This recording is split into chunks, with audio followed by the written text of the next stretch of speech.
Hey there, welcome everybody to the Week 3 edition of TXN Sports World NFL Friday. I am your host, Anthony Florio, joined as always by good old MF Michael Fletcher. We are awaiting the presence of Michael Bullock. If he comes in, we'll catch him up on what he missed. If not, then we'll have him hopefully, I think he should be actually coming in shortly. And when he comes in, we'll catch him up and we'll go from there. So, anyways, week 3 of the NFL season started last night. Thursday Night Football, Amazon Prime Video, of course. And it was Michael Bullock's New England Patriots squaring off against the New York Jets. MetLife Stadium, East Rutherford, New Jersey, in the Meadowlands. And it was the New York Jets who picked up the win in this one. Final score was 24-3. The New York Jets with the win. Aaron Rodgers, 27 of 35 for 281 yards and 2 touchdowns with no interceptions. Breece Hall had a rushing touchdown, 54 yards. Braylon Allen had 1 yard more rushing than Hall did. He had 55 yards rushing. Tyler Conklin with 93 yards receiving to lead the team. Allen Lazard with a receiving touchdown along with Garrett Wilson. Defense. Oh, my goodness. The defense feasted last night. Holy wowzers. Look at all these sacks here. My goodness. Got to count them up here. 2, 4.5, 5, 6.5. Defense, from what I can read, it looks like they combined for 7 sacks last night.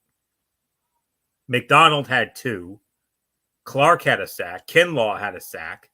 And then Clemens and Taylor had half a sack, along with McKinley and Thomas. They all had half a sack apiece. They combined for 7 sacks. And there were no interceptions from what I could surmise. And those are that's the stat line for the Jets. For the Patriots, Jacoby Brissett was 12 of 18 for 98 yards.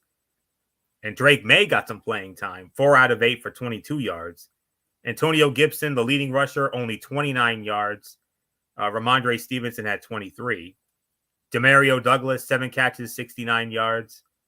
Defense recorded a sack. They had 2 sacks, actually. Uche and Wise had the sacks for the Patriots, and that was all she wrote. So the Jets improved to 2-1. The Patriots dropped to 1-2. And for the Jets, next week, they will be at home against the Denver Broncos. All right, Michael Bullock has just joined us. So you didn't miss anything, Bullock. I'm just catching everybody up on Thursday Night Football here real quick. The Jets will be at home against the Denver Broncos on September the 29th. Whereas for the New England Patriots, their next game will be... they're on the road against the NFC champion San Francisco 49ers. Oh, bad to worse for the Patriots. And I got to tell you, they got a murderer's row schedule coming up. They got to go to San Francisco. They got Miami coming in. They got Houston coming in. Then they go to London against Jacksonville. And then they got the Jets after that. The second meeting with the Jets. Their next chance of a winnable game doesn't look like until November the 3rd when they go up against the Tennessee Titans. That's got Zonk potential right there, I'll tell you. So a very tough stretch coming up indeed. So very impressive win for the Jets last night. I mean, Aaron Rodgers, easily his best game as a Jet. And he couldn't have picked a better time to do it. You know, the home opener, his first home game as a Jet. And he looked like the Aaron Rodgers of old, the Aaron Rodgers that made me acknowledge him as the American hero, the original American hero. That is until Josh Allen came in. But nonetheless, very impressive victory by the Jets. The Patriots, oh boy. I'm sorry, Bullock, they did not look good. They did not look good at all. And the Jets took full advantage of it. And that's all there is to say on that. So very impressive win by the Jets, 24-3. So not much more to say. Good old MF Michael Fletcher, come on in. Man, age-old question. Were the Jets just that good or were the Patriots just that bad? Oofa. No, it was the Jets were just that good. They absolutely their defense was kind of more or less. We knew that the Jet defense were good. We just didn't see their best version of the Jet defense yet. Early in the season, they did have that hiccup where they lost to the 49ers, and they lost pretty badly. Then the last game they played against Tennessee, even though they won the game 24-17, a lot of people were still wondering. They're like, the Jet defense doesn't look that good. What's going on? The Jet defense doesn't look that great. And if you really think about it, New England cut off a monster win over Cincinnati. What should have been a win against the Seattle Seahawks, where the Seahawks barely got by. So something had to give. And all of a sudden, the Jets were like, all right, that's it. We've had enough. Now it's time to show the AFC what we're really made of. And they hammered the Patriots into submission. But here's the thing: New England had two of their offensive linemen out with injuries. They did not play. So Jacoby Brissett was basically running around without two of his best linemen on the line going into that game. So who knows what it would have looked like. But the Jets looked like the Jets that I know Anthony doesn't want to see. I did not want to see them play like that either. Um, it was a dominating victory for the New York Jets, and now they got themselves a little bit of some breathing room, like Anthony alluded to. They got to go up against uh they got to go up against Denver. Then they got Minnesota, but then they had somewhat of a murderer's row schedule after that, because then you got Buffalo, Pittsburgh. Yes, New England sandwiched in there, but it's in Gillette, and we know the Patriots are better in Gillette than they are at the Meadowlands. And then you got the Houston Texans. So if you're the New York Jets, don't start riding that high horse just yet, boys, because you got yourself a little bit of a murderer's row coming up in the upcoming weeks. So yeah, no, that if you want to answer the question, was the Jets good or the Patriots that bad? Nah, it was all New York Jets. The Jets were that good, Anthony. Nothing more to say, Michael Bullock, it's yours.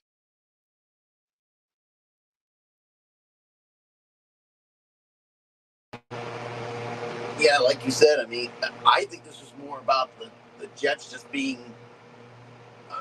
that good.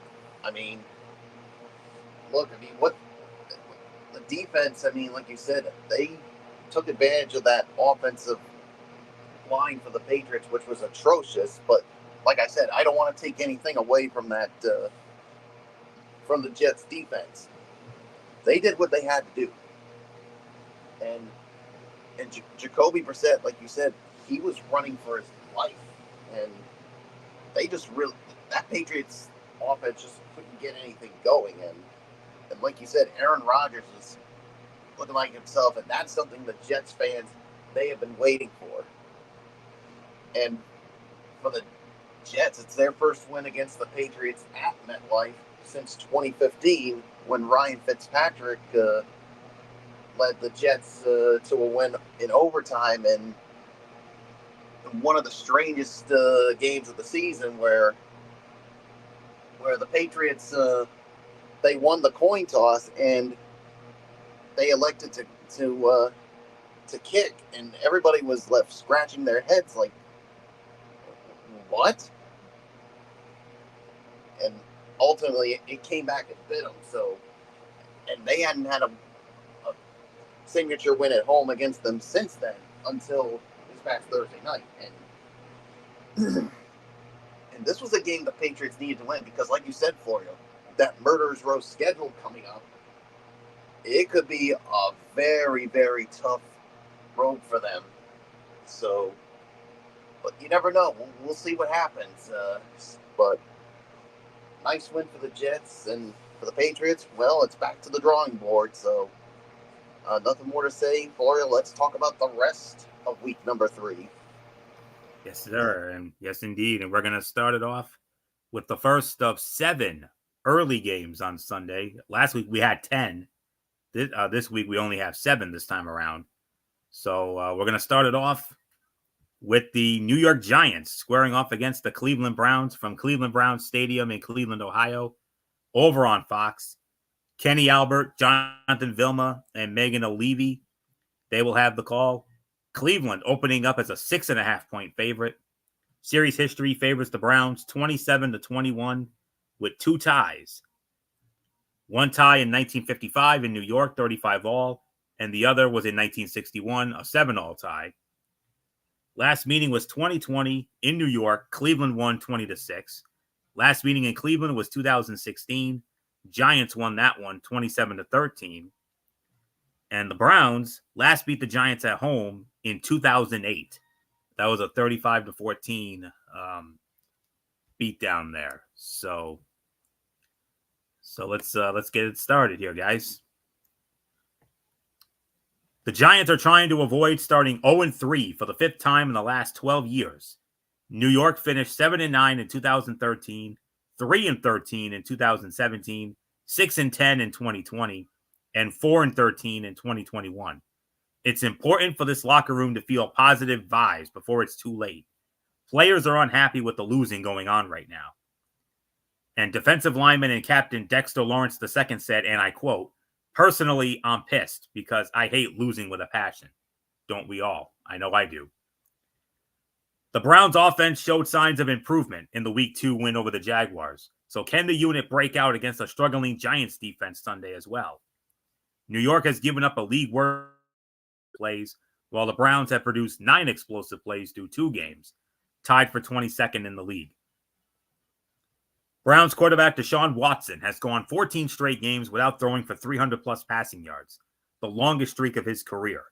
He has not thrown for 300 yards since joining the Browns in 2022, and the second longest active streak in the NFL behind only Aaron Rodgers at 24. The X factor is Giants wide receiver Wan'Dale Robinson. Robinson has firmly established himself as the number 2 receiver for New York. Malik Neighbors made headlines with his 18 targets against the Commanders, the most for a rookie since Puka Nakua's 20 in Week 2 last year. However, Neighbors faces a tough matchup in Week 3 against Browns cornerback Denzel Ward. This could lead Daniel Jones to focus on Robinson, who excels in space and is adept at gaining yards after contact. Browns are 6-1 against the spread in their last 7 home games. The FPI loves Cleveland. 65% going with the Cleveland Browns to win this game. And I'm going with the Cleveland Browns to win this game as well. Ugly game, but I think they'll pull it out. I'm going to say 20-13 Cleveland over the Giants. So not much more to say. MF, Giants and Browns kicking off the Sunday action. Yeah, no, and I'm in an agreement with you on this one. I feel like Cleveland is going to win this game. I don't know what to think about the New York Giants right now. They're all over the place. I mean, are they really that bad? It's all I can think of is, are they really that bad? Are they really that bad of a squad? I mean, I don't know what to think. I don't know what to make of it. I'm gonna go and I'm gonna call it, and I'm gonna say, give me Cleveland to win and win comfortably. Bullock, it's yours. I don't know about you guys, but I got a feeling, and I don't know how you're gonna feel about it. I think Brian Dable is on the hot seat because with the way this Giants team is, it's I just don't like what I see from them. I mean, as a matter of fact, I think it was last week in their home opener, or was it a couple of weeks ago? They were playing so bad, their fans left the stadium early, and it wasn't even the fourth quarter yet. They walked out. They straight up walked out. If that doesn't tell you how bad this Giants team is, I don't know what will. So they really need to wake up and get it going, because I'm going to say it right here, right now. and I don't know how you guys are going to feel about it. If they don't turn it around soon, I think Brian Dable is going to be the first coach to be fired in season. Am I correct on that? Does anybody disagree with me on it? Very possible. I mean, I mean, there might be some other guys I could think of could be in danger, but yeah, if you're talking like right here, right now, yeah, Brian Dable could be the first one to go. I can't disagree with that. And the funny thing is, it just wasn't that long ago he led the Giants into the postseason. I think it was 2 seasons ago. Am I 2 correct? years ago. Yeah. And who'd have thunk that 2 years later, this Giants team just doesn't look like that team that it was 2 years ago. So I hate to say this, and I know this is going to be a controversial take. They gave the money to the wrong guy. They should have kept Saquon Barkley. They should have got rid of Daniel Jones, and they should have gotten a new quarterback. There was plenty of quarterbacks they could have gotten in the NFL draft, and they punted it by yeah, getting Malik Neighbors, and now they're in the mess that they're in. yeah. And the thing is that this was them basically saying, you know what, Saquon Barkley, go make your money someplace else. We still believe in Daniel Jones, and we're giving him that money. Yeah, how's that looking for you right now? Not good. Not good. Exactly. Agreed. So Cleveland Browns win.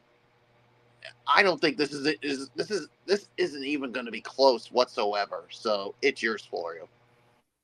All right. So let's move on to our next matchup. The first of our games on the mothership, CBS.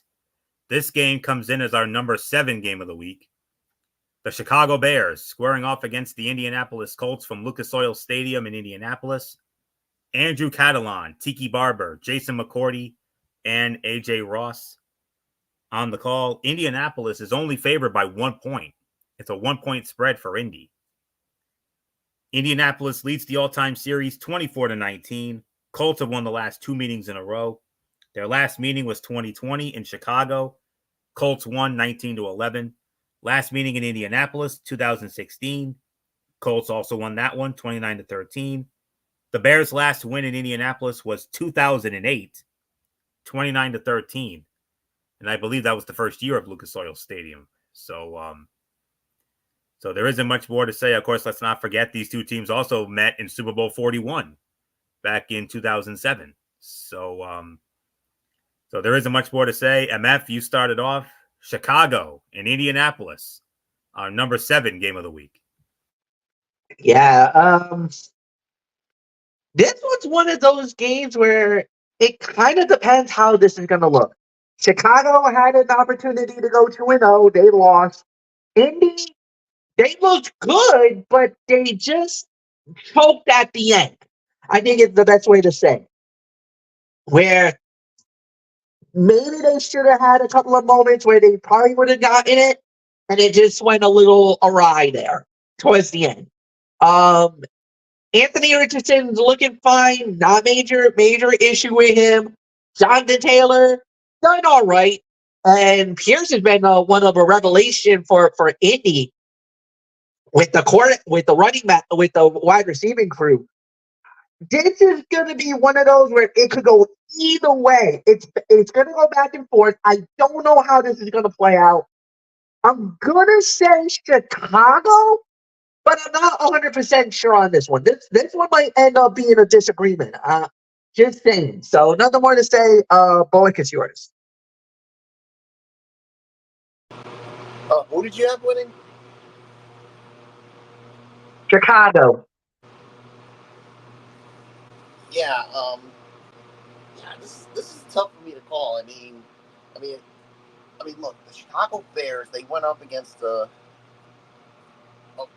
really good team in the Houston Texans, where Indianapolis, boom, they're still trying to find their way. I mean, the thing is, you still got Jonathan Taylor, and you know how much of a game breaker he can be. So I'm actually going to go with the Indianapolis Colts to win this one. So it's yours, Florio. The Bears have a prime opportunity to ignite their non-existent run game against a Colt defense that has allowed a league most 237 rushing yards per game through 2 weeks. Outside of Caleb Williams' 44 rushing yards that were mostly gained on scrambles against the Texans, all other Bears rushers averaged 1.6 yards a carry. The emphasis on establishing the run is paramount for Chicago's offense and setting up play action opportunities to ignite the rhythm that was missing in weeks 1 and 2. Colts quarterback Anthony Richardson has been consistently aggressive through 2 games with varying success. His 49% completion rate is last among starters, but he has a league high almost 14 air yards per attempt. This could be a favorable matchup for Richardson, considering the Chicago defense has allowed a league high 12 explosive pass completions in 2 weeks. Jonathan Taylor's 41 career rushing touchdowns is one shy of matching Hall of Famer Marshall Faulk for 4th on the franchise's career list. The X factor is Bears running back DeAndre Swift. It's been a tough start to Caleb Williams' rookie season, with under 10 fantasy points in each of his first 2 games. The Bears' offensive line has struggled to protect him. A strong running game could take some of that pressure off the quarterback, and week 3 is a perfect chance to get it going. The Colts defense has been vulnerable on the ground, giving up 159 rushing yards to Joe Mixon in week 1 and 155 more to Josh Jacobs last week. The FPI gives the slight edge to Indianapolis. They give the Colts 53% is the FPI for Indy, 53%.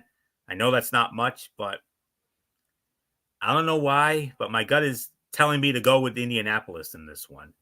And I think the Colts can pull this one out. So I'm going to take a chance and go with Indy here. 24-17, Indianapolis defeats Chicago. But would I be surprised if Chicago won this game? No, I wouldn't. Not in the least. So with all that being said, we move on now. Oh, here we go. MF, here we go. It's our game of the week. Here we go. Battle of 2-0 teams. The Houston Texans squaring off against the Minnesota Vikings. US Bank Stadium in Minneapolis. And on the call for this one will be Iron Eagle, Charles Davis, and Evan Washburn. And Houston opening up as a 1.5-point favorite. Minnesota has never lost to Houston. They've played 5 times. Minnesota's won each and every time. Last meeting, theme of the night. Last meeting was 2020 in Houston. Minnesota won 31-23. Last meeting in Minnesota, 2016. Minnesota won 31-13. The only other time they met in Minnesota was 2008. Minnesota won 28-21. So there isn't much more to say. Michael Bullock, this is our game of the week. A lot of storylines here for Houston and Minnesota. Stephon Diggs returns to Minnesota. Danielle Hunter returns to Minnesota. Houston 2-0 expected, but did anybody really expect a Minnesota Viking team with Sam Darnold as the quarterback to be 2-0? I certainly didn't. Yeah, but the thing is, Florio, I mean, look who's helping out Sam Darnold. You got probably one of, if not the best wide receivers in the National Football League in Justin Jefferson. So that's the reason why he is where he is right now. So yeah, I mean, this is going to be a fun matchup here. I'll say that. So the only question is, I mean, who's going to, I mean, can they hang around? Can they hang around with this Houston team? Because I'm telling you right now, Houston's going to come out of they're going to be a team that's going to be a threat to the Kansas City Chiefs. I mean, with what CJ Stroud and that offense can do, and then what this defense is able to do. So yeah, I mean, I got to go with the Houston Texans here. I mean, I think they can win this game, but I would not at all be surprised if Minnesota wins it. And I mean, the only way that happens is if Justin Jefferson has another one of his typical games here. But I got Houston winning this one. It's yours, Florio. Yeah. Like I said, a lot of storylines going into this one. The Texans offense will face a Viking defense that blitzes at the 6th highest rate in the NFL. But Texans quarterback CJ Stroud has a passer rating of 117 against the blitz through 2 weeks. The battle between the blitz will be a key factor in who wins this game. The Texans at 12.5% and Minnesota at 11.8% lead the NFL in sacks per dropbacks after swapping key members of their pass defenses this offseason. Houston signed longtime Vikings linebacker Danielle Hunter, while the Vikings signed the Texans' Jonathan Greenard and Blake Cashman. The Vikings also used leftover cap space to sign linebacker Andrew Van Ginkel from Miami, to the chagrin of MF. In total, Minnesota devoted $13.3 million in 2024 cap space to its new trio, just under Hunter's $13.7 million figure in Houston. The team's exchange of draft picks in March, meanwhile, allowed the Vikings to maneuver for rookie pass rusher Dallas Turner. Vikings quarterback Sam Darnold has thrown 2 passing touchdowns in each of the first 2 games of this season. He has never had multiple touchdown passes in 3 consecutive games in his career. The X factor, Texans wide receiver Stephon Diggs. Diggs returns to Minnesota after the Vikings traded him following the 2019 season. He faced the Vikings when he played for the Bills during the 2022 season, and he had 12 catches for 128 yards. So far this season, he only has 70 receiving yards. But Diggs ranks second on the Texans with 12 targets. And I'm buying into the revenge game narrative and expect CJ Stroud to target him more in his homecoming. The Texans are 1-4 against the spread in September under coach DeMeco Ryans. Another close FPI, but the FPI likes Houston here slightly. 54% going with the Houston Texans, and I'm going with the Houston Texans to win this game. It's going to be a great game. I'm looking forward to it. 26-23, give me the Houston Texans to knock off the Minnesota Vikings. And I swear, if the Vikings win, we're going to have to start putting some respect on these boys' names. I'm telling you. None of us expected a Sam Darnold-led Viking team to be 2-0. We thought 1-1 at best, considering, they had the Giants. They had no trouble with them. And we thought, Niners coming in. Oh, yeah, Niners are going to smash them. Wrong. It was damn near the other way around. So we'll see. We'll see. But I don't know what else there is to say that hasn't been said already. So MF, come on in. Stephon Diggs, Danielle Hunter, return to Minnesota. I believe this is Stephon Diggs' first time back in Minnesota as a visitor. I do believe this is his first time. So, because that other game was in Buffalo, of course, that memorable 5-star game, damn near the game of the year 2 years ago. Yep. And, but nonetheless, Houston 2-0. We expected it because of all the expectations. None of us expected Minnesota to be this good, but here they are. And Jefferson, quad injury, he's fine. He says he's going to give it a go, so that's great. So now we have all the pieces in place for what could be a really intriguing game. So, well, I haven't gotten the chance to do this yet because the first 2 times we had Thursday games, and you stole my thunder. But now I can finally do it. I've been waiting a long time to do this. MF, like as the Phil Sims to my Jim Nance, as always, do that thing I like. Hello, friends. Yeah, there is a problem. And that's why I was trying to cut you off there, Florio, because they might not have any running backs for Houston. Joe Mixon is hurt, may not go, and their backup is actually hurt. They actually might have to go rely on Cam Akers, the one-time LA Ram, to carry the load when it comes to the running attack for the Houston Texans. That might be a problem. At the end of the day, would I be stunned if we get an upset here? Yes, Houston is a slight favorite, but Minnesota might be the better and more healthier team going in. And I mean, after what they did to the 49ers, I'm not going to shy away here. I think there's something here that's going to make this a big change here. And I'm going to pull the trigger. I'm calling for Minnesota to pull the upset. I think they take down Houston. I think they will take down Houston. It's going to be a close game, but I got the Vikings to win it. So, Floyo, back to you. All right, we go from the game of the week on our side of the ledger to the game of the week on the other side of the ledger.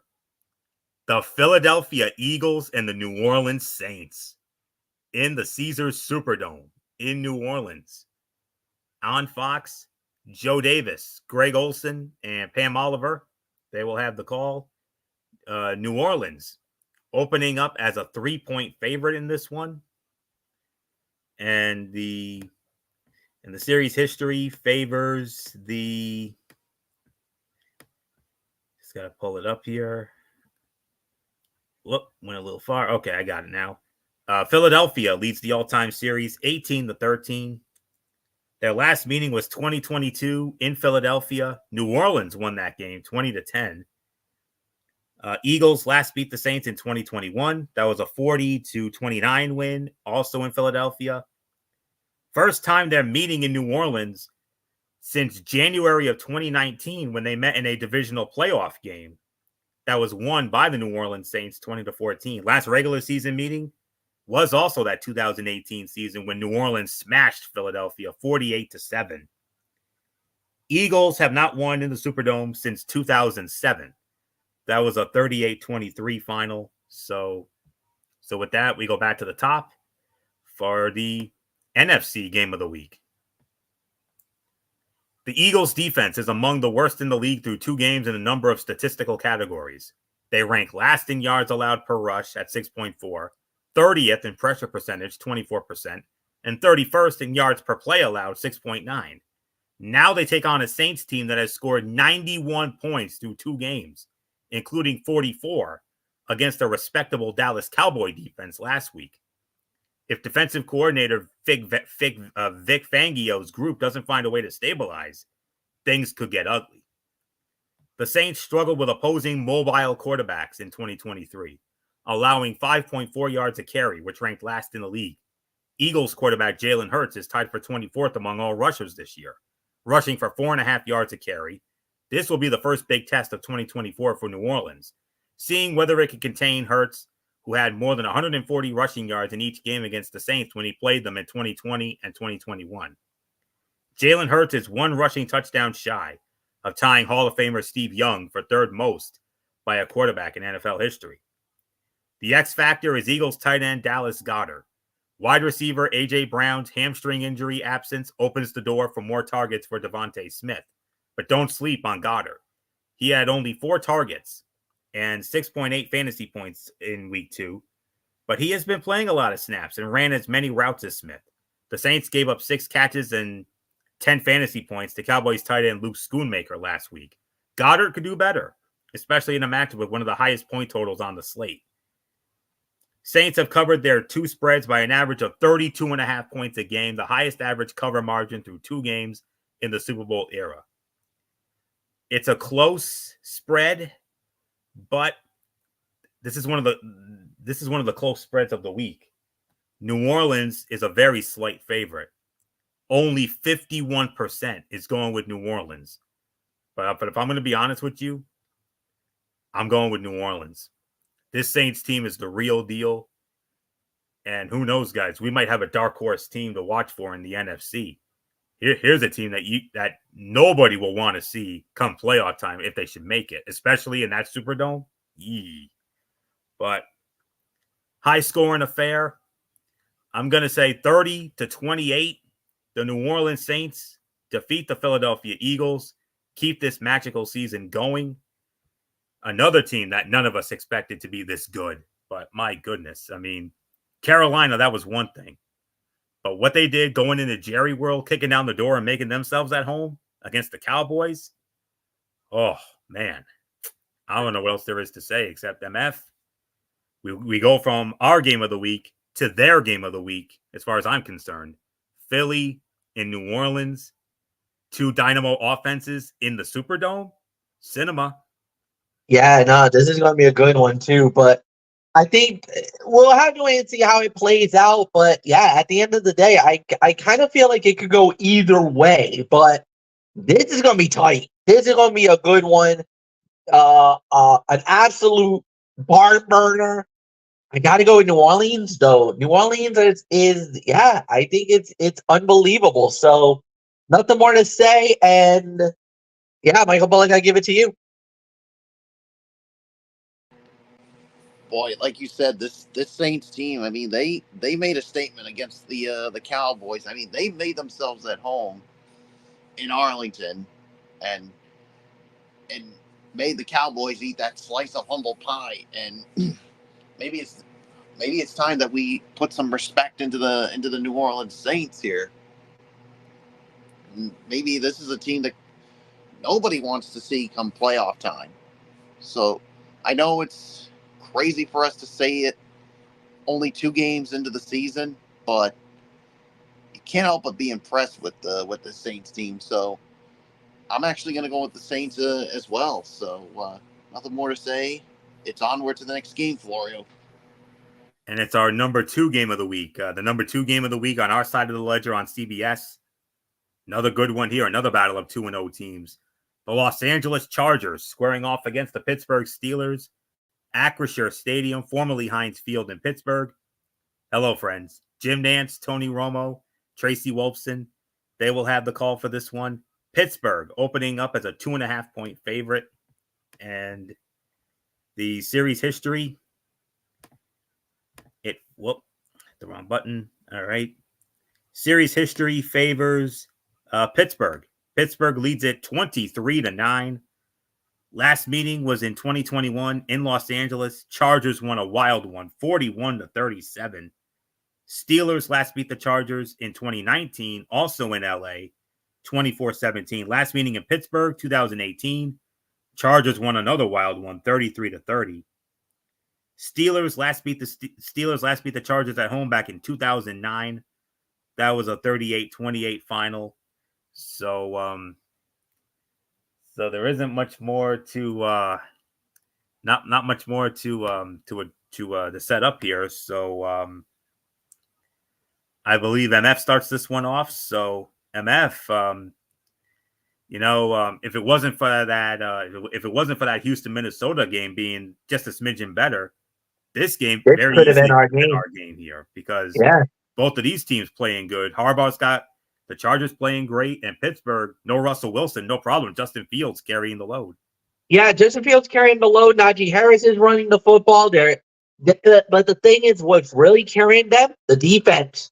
The defense has been the most dominating thing more than anything else, and it's been absolutely amazing what they've been doing. It's going to be a tight game. We all know that. I gotta feel like this is Pittsburgh. I feel like the Steelers are going to get this game. I think it's going to be It's going to be another close game. But I feel like Pittsburgh at home, in that stadium, I think they're going to get the win. So give me the Pittsburgh Steelers to knock off the Chargers. So Michael Bullock, it's yours. Yeah, like you said, no Russell Wilson, no problem for the Pittsburgh Steelers. And yeah, Justin Fields is playing well. Najee Harris is, and yeah, I mean, this is another game that could go either way here, but I'm with Fletch here. I'm going to give a slight edge to the Pittsburgh Steelers, but I would not at all be surprised if the LA Chargers can pull this one out because Jim Harbaugh's got this Chargers team playing well to start the season. So Pittsburgh wins. It's yours, Florio. The Chargers have the NFL's leading rusher in J.K. Dobbins, who has 266 yards and is averaging almost 10 yards a carry at 9.9. However, the Steelers have been one of the NFL's best against the run, allowing just 153 yards through 2 games, 4th least in the league. And Coach Jim Harbaugh said, and I quote, "Let's find out what we're made of." With quarterback Russell Wilson still sidelined by his lingering calf injury, the Steelers are rolling with Justin Fields for the 3rd straight week, and he'll be protected by rookie first-round pick Troy Fautanu, making his 2nd career start after unseating 2023 first-round pick Broderick Jones at right tackle. Fautanu and left tackle Dan Moore Jr. will have their hands full against one of the league's best pass rush tandems in Joey Bosa and Khalil Mack. Oof. plus a Charger defense that has allowed a league best 6.5 points a game in the first 2 weeks.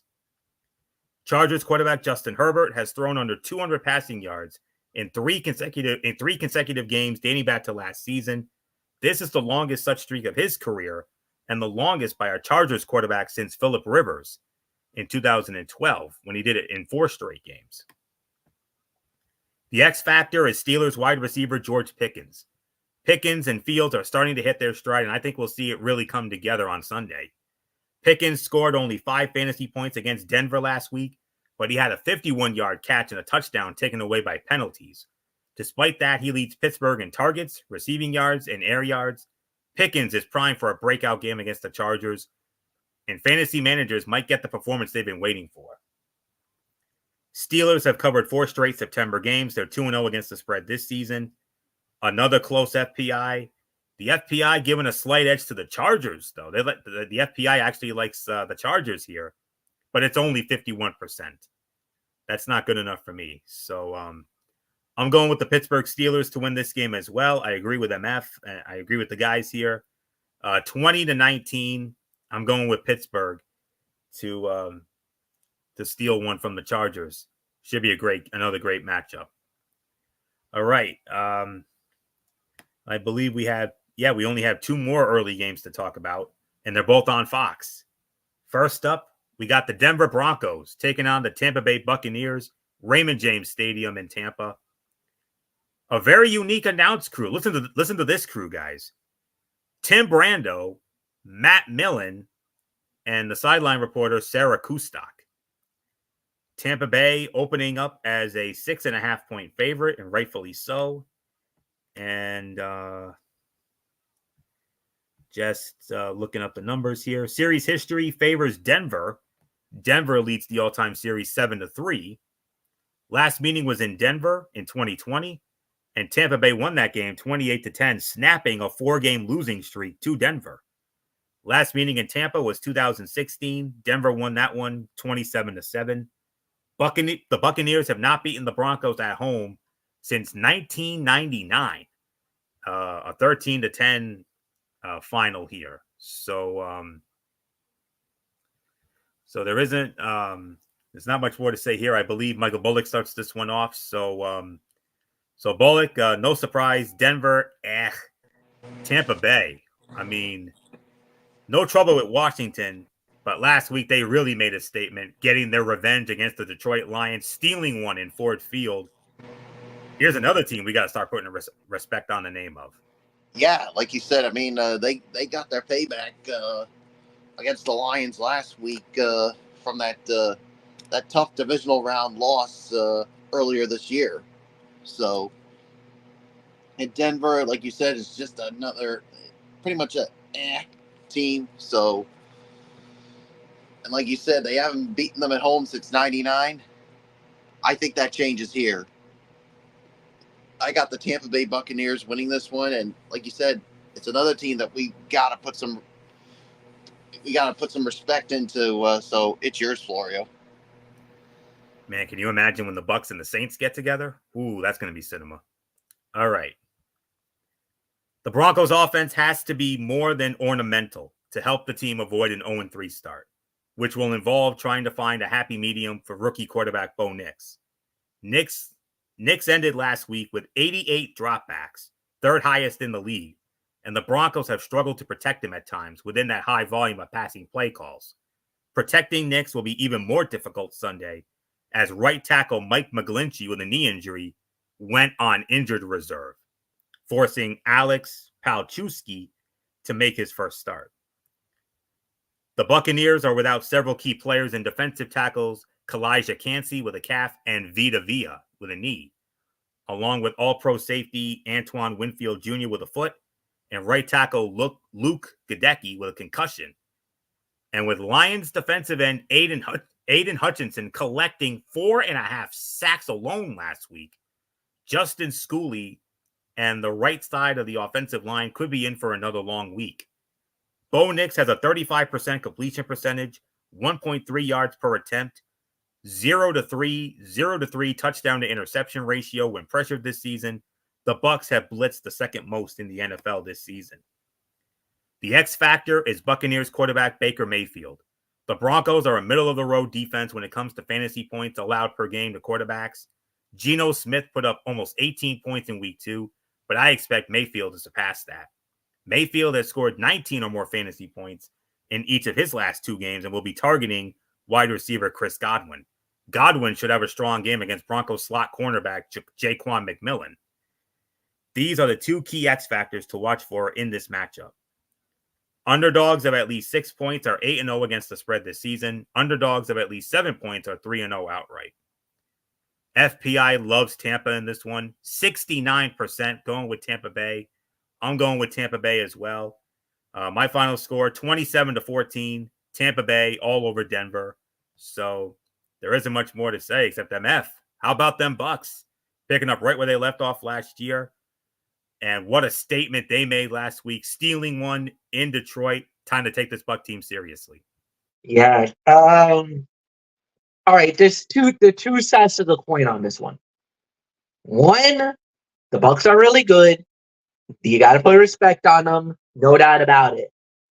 Michael Bullock, remember earlier in the show how you were talking about coaches in the hot seat and everything else? Sean Payton should be added on this list. And I truly believe deep down he might be the first one to go. Because let's be realistic, Denver's a mess. I don't even know what to even say about it. Bo Nix is looking like a bust as a quarterback. And I know that's a harsh take, but I don't give a damn. And they're bad. Denver is bad, like flat out. So, and I don't know if I think and here's my message to Fox Sports. I think you might want to keep that seat warm for Sean Payton to come back. I think so too. I agree. Truthfully, honestly, I don't think there's anything more to say here. Buccaneers win. Florio go. Yes, sir. So, all right. So, I believe we are on our final early game of week number 3, also on Fox, and it will feature the Green Bay Packers squaring off against the Tennessee Titans from Nissan Stadium in Nashville. On the call for that one will be Kevin Kugler, Daryl Moose Johnston, and Laura Oakman. Tennessee opening up as a 2.5-point favorite. And the spread and the series history favors Tennessee. Tennessee leads the all-time series 8-6. Last meeting was 2022 at Lambeau, and Tennessee actually won that game 27-17.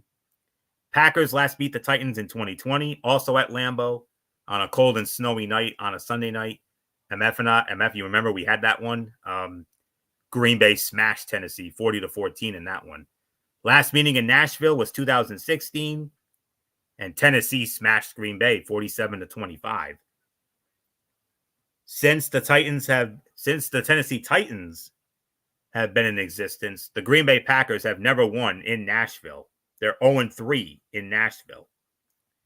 The Packers last won against the Tennessee Titans on the road all the way back in 1992 when the Tennessee Titans were then known as the Houston Oilers, and they stole one in the Astrodome, 16-14, all the way back in 1992. So with that, let's get into our final early game of the week before we get into our late games. So here we go. Green Bay and Tennessee, the matchup, and let's get it going here. Even if Packers quarterback Jordan Love returns from his knee injury, expect running back Josh Jacobs to be a big part of the offensive plan again.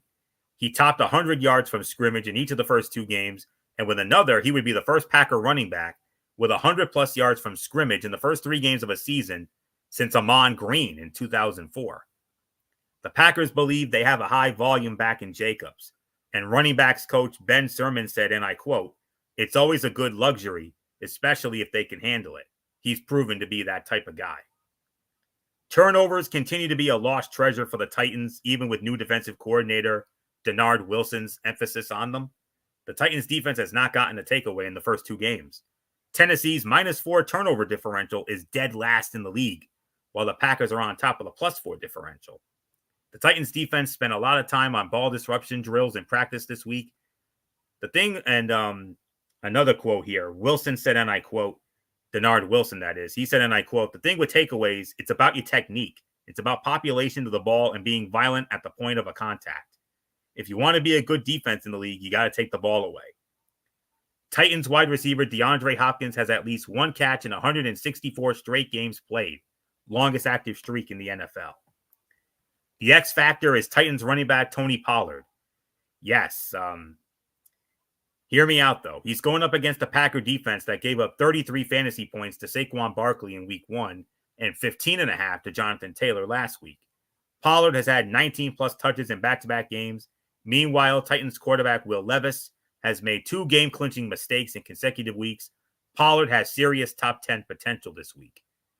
And the under has hit in all 4 of Malik Willis's career starts. He's 3-1 against the spread. Slight edge to Green Bay in the FPI, 54% going with Green Bay. I'm going with Green Bay as well. My final score, 21-14. Green Bay steals one at Nissan Stadium against Tennessee. So not much more to say, MF. No Jordan Love, no problem for Green Bay last week against Indy. Josh Jacobs, ooh, big game. Yeah, big game for Josh Jacobs. He's going to need to have another big game this week, guys. They're going up against the Tennessee Titans. I don't know, guys. I mean, I kind of feel like Vegas is really trying to mess with our heads here. Because did you see how bad Tennessee was playing? Did you see the oofa they laid? I mean, you honestly think that this is how the game's going to go? You really think Tennessee is going to win this game? I'm not buying it. Especially the way Will Levis played. I mean, I don't know what the heck he was thinking. I don't know what the heck he was doing or what he was throwing to with that interception. But I mean, I gotta go Green Bay here. I'm not convinced. I don't know. I just feel like Green Bay's gonna win this game. So give me the Packers. Bullock, it's yours.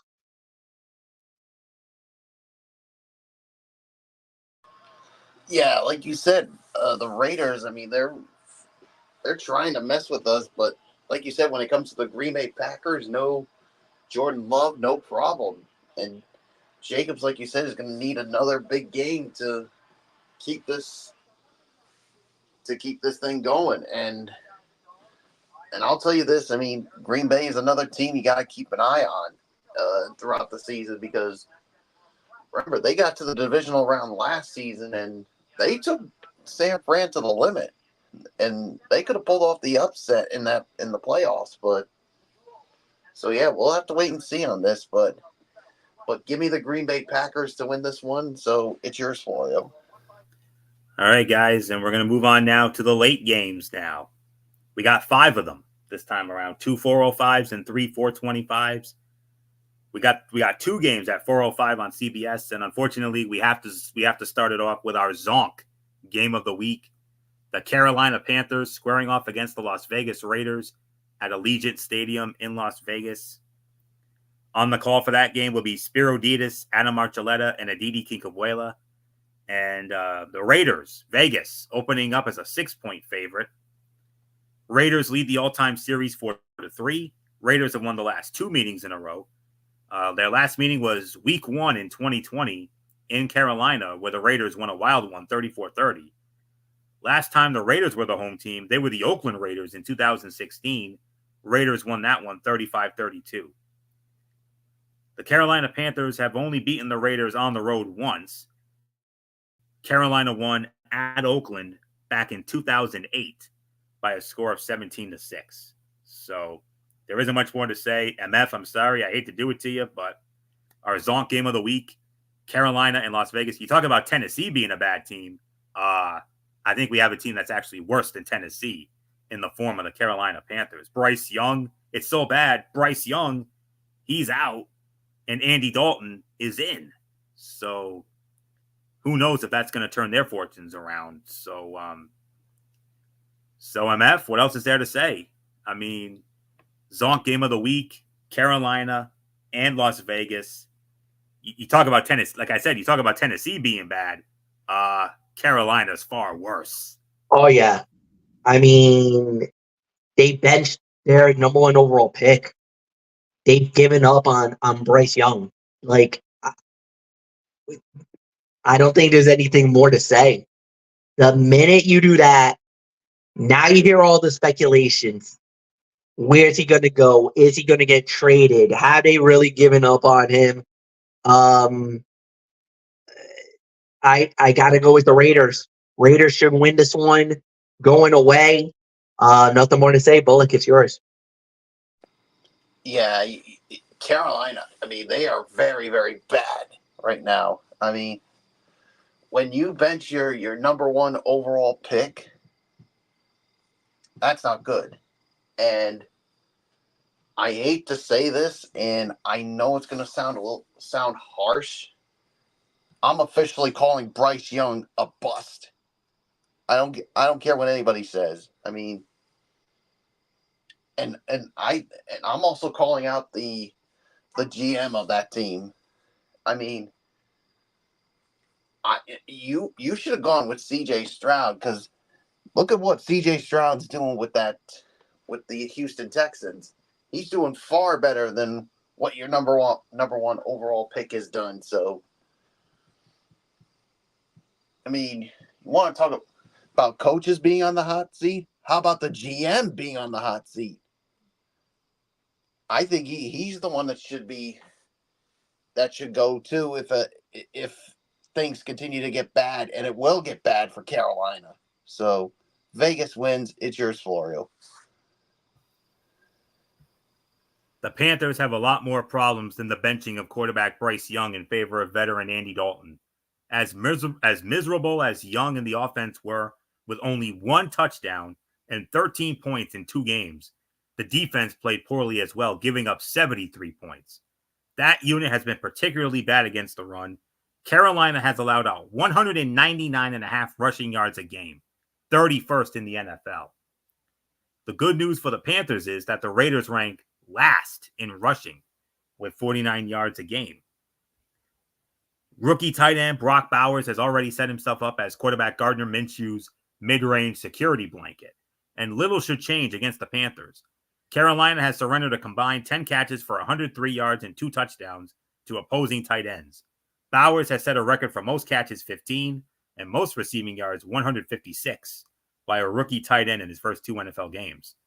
Andy Dalton made 1 start for the Panthers last season, throwing for 361 yards on 34 completions, tied for the second most in franchise history. The X factor is Raiders running back Zamir White. Coach Antonio Pierce has made it clear that he wants to fix the Raiders' run game. It's much needed since they're last in rushing yards a game. Because of that, they've been forced to rely on the passing game, which has already led to 9 sacks this season. This week is a great chance for White and the offensive line to step up. They're facing a Panther defense that ranks last in run-stop win rate at 25.5%. And Carolina gave up 22 fantasy points to Alvin Kamara in week 1 and 20 points more to J.K. Dobbins last week. Panthers are 2-8 against the spread on the road over the last 2 seasons, 0-10 outright. FPI likes Vegas, of course, 62% going with Vegas. I'm going with Vegas as well. My final score, 28-16, Vegas over Carolina. The other 4:05 game on CBS, it's our number 4 game of the week. MF's Miami Dolphins squaring off against the Seattle Seahawks from Lumen Field in Seattle. Good news, MF. Your good luck charm, your boy. It's going to be Kevin Harlan, along with Trent Green and Melanie Collins. And Seattle opening up as a 4.5-point favorite. Series history, regular season-wise, favors the Miami Dolphins 8-5. However, Seattle has won the last 2 meetings against Miami. Last one was 2020 in Miami. Seattle won 31-23. Last meeting in Seattle, 2016. Seattle also won that one, an ugly game, 12-10. The Dolphins have not won in Seattle since 2001, a 24-20 win back in 2001. So not much more to say here. Michael Bullock, you start this one off. Our number 4 game of the week, the Miami Dolphins and the Seattle Seahawks, as MF's Dolphins now begin life after Tua Tagovailoa it's Skylar Thompson's team for the time being. Yeah. I'm just gonna make something. I'm just gonna make a point here, guys. I think this is his third or fourth concussion for Tua. Am I correct on that? Unfortunately, Third official concussion, but if you really want to make an argument, yeah, he's had 4. Yeah. I know Tua has already gone on the record and said that he has no intentions of retiring. But, and this is coming from me, this is coming from the heart. I mean, I think this is just me. I think Tua should retire because you have to think about your family, especially your kids. And we know the history of people with concussions. And it doesn't go really, really well at all. I mean, just think of the names.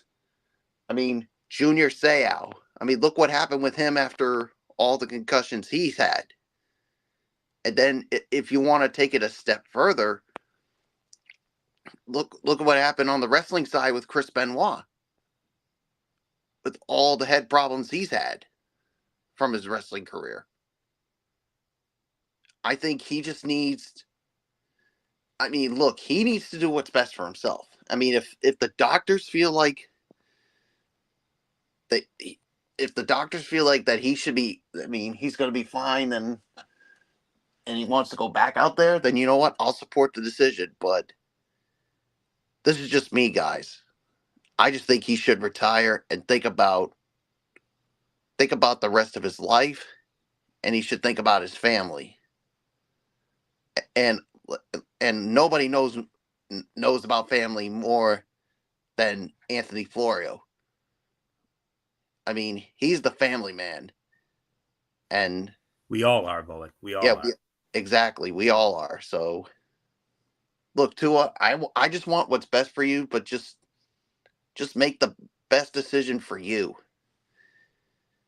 This is just me speaking from the heart here. So, look, I think Skylar Thompson can play well. I mean, he's no Tua, but he's got his offensive weapons out there. So, I think Seattle will give him some fits. But I got the Miami Dolphins winning this one. Florio, you heard everything I said. What says you? Well, before I get into my analysis, before I get into my whole notes and everything else,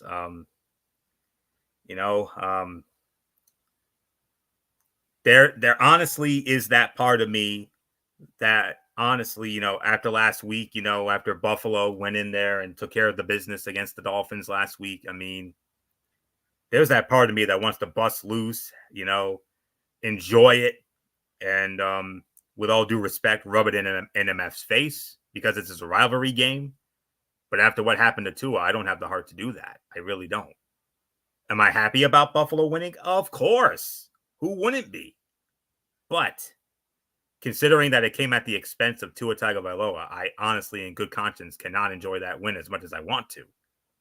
I've been saying it for the last week. Prayers up for Tua Tagovailoa. I mean, I want to see that young man play football again. I really do.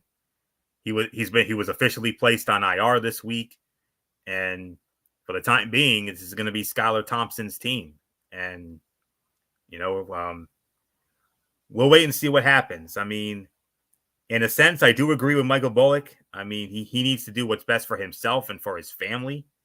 And, me being the man of good faith, my thoughts and my prayers are with him and his family. Absolutely. So just because I'm a Bills fan doesn't mean I don't respect the Miami Dolphins. I have the utmost respect for the Miami Dolphins. And Bullock, I have the utmost respect for your Patriots too. This coming from a hardcore Buffalo Bills fan. Yes. And I know you guys feel the same way about our respective rivalries, of course. But besides that, let me get into my my notes here. So let's see. All right. Miami has the receivers to elevate quarterback Skylar Thompson. who was set to start in place of Tua Tagovailoa, even in a difficult road start. However, the Dolphins have struggled to get their passing game going without Tagovailoa at the helm. In the 2 games Skylar Thompson has started and finished, neither Jalen Waddle, 8 catches with 88 yards, nor Tyreek Hill, 9 catches, 92 yards, made an impact. If Seattle sells out to stop Devon Achane and the Dolphins' run game, Thompson and company will need to make their opponent pay through the air. With Thompson in at quarterback for the Dolphins, the Seahawks' iffy run defense will likely get tested. It was excellent in Week 1, holding Denver's running backs to only 2.6 yards a carry. But against Bullock's Patriots, Seattle allowed 185 rushing yards, a number that according to Seahawks coach Mike McDonald, he said, and I quote, makes you sick to your stomach. Since Tagovailoa's rookie season in 2020, the Dolphins are 33-20 in games that Tagovailoa started and 7-9 in games started by all other quarterbacks. The X factor is Seahawks wide receiver DK Metcalf. He had a huge game against the Patriots last week despite a tough matchup with cornerback Christian Gonzalez. Metcalf saw 14 targets and racked up almost 29 fantasy points. He set up for another big performance against the Dolphins secondary that has had trouble with speedy receivers. Miami's defense has some solid veterans, but until its rookie pass rushers step up, it's going to struggle to pressure quarterbacks. And Seattle quarterback Geno Smith should be able to take advantage of that. Seahawks are 0-4 against the spread in their last 4 games as a favorite, 0-2 against the spread this season. MF, I know you're not going to like to hear this, but I gotta tell it like it is here. The FPI giving a more than slight edge to Seattle. The FPI loves Seattle here. 67% going with Seattle, and I'm going with Seattle as well. My final score, 24-14. The Seattle Seahawks defeat the Miami Dolphins. So there isn't much more to say. MF, I mean, like I said, I've been saying this for the last week, ever since our game last week. Nothing but prayers and love for Tua, man. I mean, I want to see him play football again just as much as you do, and especially Dolphin Nation. But he's on IR. It's Skylar Thompson's team, and now you got to begin life after Tua, man. Yeah, and with everything that's been going on, especially with the injury for Tua, and I get a lot of the things that people don't know about the thing that's been going on is that when it comes to Tua, the injury that he suffered was bad. Obviously, the concussion that he suffered, it was just one of those where it's just like, oh my goodness, not again. But once we found out what happened, like you said, it was really more, like you said, the bad injury, everything else, and now life begins. The thing is, Tua wants to come back because he feels like he can still produce for the team. A lot of Dolphin fans do want Tua back because, to be real honest, they have no faith in Skylar Thompson. They don't. I'm talking to every Dolphin fan, everybody who knows. I know the team better than anybody else because I follow them every game. On all the internet boards, on every Dolphin talk or whatnot, on social media, there's very little faith in Skylar Thompson. They don't want him. They feel like we should go in a different direction. They felt like we should have gotten Ryan Tannehill, Jacoby, that we should have gotten, who's the other quarterback? Jimmy Garoppolo. Somebody other than what we got. And with Tua, the thing is this. Tua's on the hook for $93 million because of, with the signing bonuses and everything else. If he is forced out because of the concussions, if this is doctor's call, Miami Dolphins are on the hook for Tua for $142 million. So this is one of those instances of if Tua does not come back and the doctors prevent him from playing and that they medically force him into retirement, Miami's on the hook for $142 million because that's guaranteed money that's given to Tua Tagovailoa automatically. So Tua has this warrior spirit. It's something that he doesn't want to go out like that. He doesn't want to be forced into anything. Much to, I know, the appreciation that I have for Michael Bullock, much for the appreciation I have for Anthony Florio.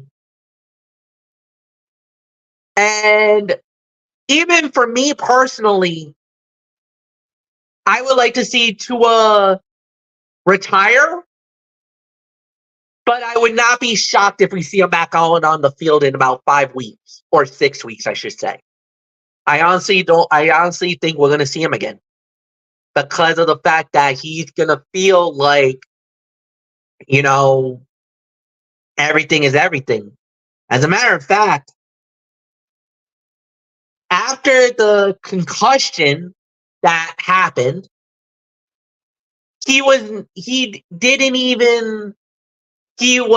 not even a few days later, supposedly, if this is true, he was hanging with his family, Raheem Mostert's family, and I think another member of his family of the Miami Dolphins, and they were at Disney World in Orlando, Florida. So that pretty much tells me that, yes, he has he didn't have any concussion syndrome at that point either. So he's seeking medical attention, seeking second opinion, and he's doing everything in his power to come back. I mean, that's the facts, folks. And that's coming from everything I've been hearing from every blog site within the Miami Dolphin organization. So I think we're going to see Tua again. That's my thoughts only. As far as this game goes, I would honestly say Seattle is the favorite. I mean, I don't want to mince words on this one.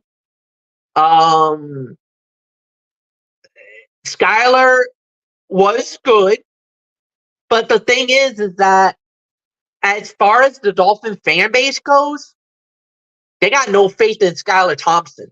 They don't. With Devon Achane playing, Raheem Mostert is doubtful. Kenneth Walker is doubtful. He actually might not play for Seattle, so that might be a little bit of a break.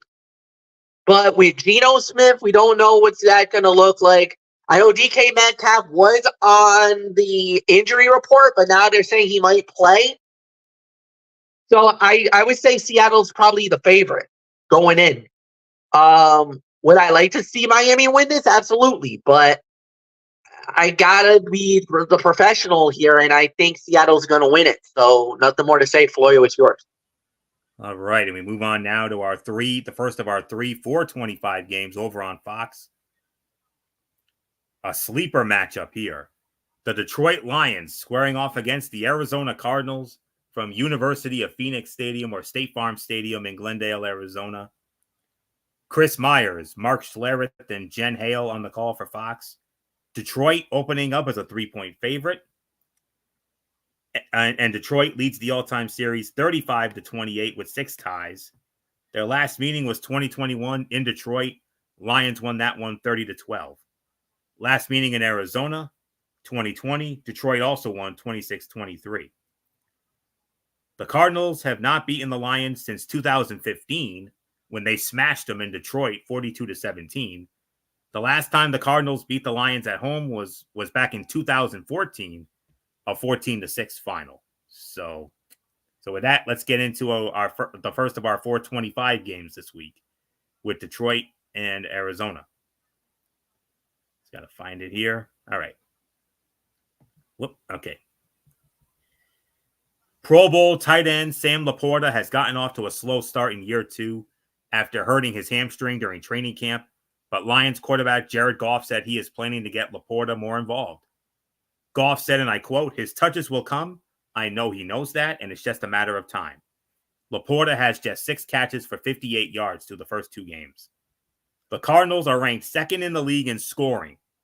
Listen to that again. The Cardinals are ranked second in the league in scoring, averaging 34.5 points in their 2 games after putting up 41 last Sunday in a smash win over the LA Rams. But the Lions are giving up 20 points a game thus far. Detroit is stout against the run, giving up 76.5 yards on the ground and 3.3 yards a carry, both ranked 4th in the league. Meanwhile, Arizona is 4th in rushing yards a game this season and 5th in rushing yards a play. While the ground attacks duke it out, Marvin Harrison Jr. will look for a second straight 100-yard game. Harrison's 130 receiving yards in the first quarter last week was more than his Hall of Fame father had in an entire game as a rookie with the Indianapolis Colts in 1996. How about that? The X factor is Lions running back David Montgomery. Montgomery is in a great spot this week against Arizona. The game is expected to be high scoring with a point total of over 50. A narrow spread also suggests it'll be a close competitive matchup. Montgomery has had 15-plus touches and 16-plus fantasy points in 2 straight games. Behind the Lions' strong offensive line, he should keep thriving. He also has scored 15 rushing touchdowns in his last 16 regular season games with Detroit. Cardinals quarterback Kyler Murray is 26-15-1 against the spread in his career as an underdog. Closest FPI of the week here, guys. This is damn near a pick'em. But I'm reading ESPN is giving a slight FPI edge to Detroit at 49.9%. This is damn near a pick'em, guys. I mean, this is a very tough game to call. I'm not going to lie. I'm going to be honest with you. I want Detroit to win this game because you know the reasoning for that. You know the reasoning why that I have a love and a massive love and a respect for the Detroit Lions, especially after last year when they should have went to the Super Bowl. But it is what it is. But would I be surprised if Arizona won this game? No, I would not, because let's be honest, they should have won. They should have beaten Buffalo. Buffalo, as great as that comeback was, I mean, amazing. Arizona, a lot of people in many people's eyes, they felt Arizona should have won that game. But it is what it is. And then last week they beat a MASH unit in the LA Rams. We'll get to that in a little bit. But I've been very impressed with Arizona these first 2 games. But I still have to go with my heart here. I mean, I would not at all be surprised if Arizona were to steal it, especially with the game being in Arizona. But right now, I got to listen to my heart on this one.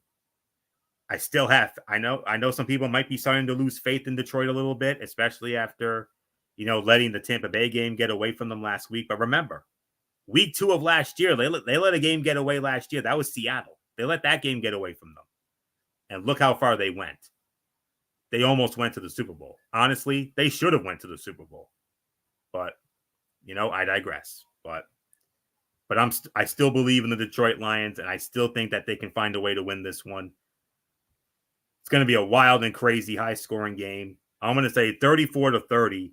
I think Detroit can steal one in Arizona, but I would not at all be surprised if Arizona were to steal it. I would not. So, MF, Detroit, Arizona, sleeper game of the week on the NFC side of the ledger. Yeah, sleeper game. The way that they've been playing lately, I don't know. I feel like this is. I hope that this is not Detroit just having. I hope it was just a bad night at the office for Detroit, that they can bounce it back. I'm going to go with Detroit to win it as well. Molick, it's yours. Yeah, I smell a trap game here. I mean, this could be some. I mean, especially after the way Arizona played against the LA Rams last week. Detroit should not be taking this game lightly, because if they do, I think we could be in for an upset here. But I I got Detroit winning this one, but I would not at all be surprised if Arizona can pull this one off. So Detroit wins. Let's move on. America's game of the week on Fox. When the schedule came out back in May, this was a game we were very much looking forward to. Nowadays, I don't know. But that's not to say it won't be exciting, though. I still think it can and will be an exciting game. America's game of the week on Fox. The Baltimore Ravens squaring off against the Dallas Cowboys from AT&T Stadium in Arlington, Texas, Jerry World. Once again, Tom Brady, Kevin Burkhardt, Tom Brady, Aaron Andrews, and Tom Rinaldi. They will be on the call for that one. Baltimore opening up as only a 1-point favorite. It's a damn near pick 'em. 1-point spread for Baltimore. They played 6 times. Baltimore has won 5 of them. Dallas has only beaten Baltimore once. Their last meeting was 2020 in Baltimore. Baltimore won 34-17.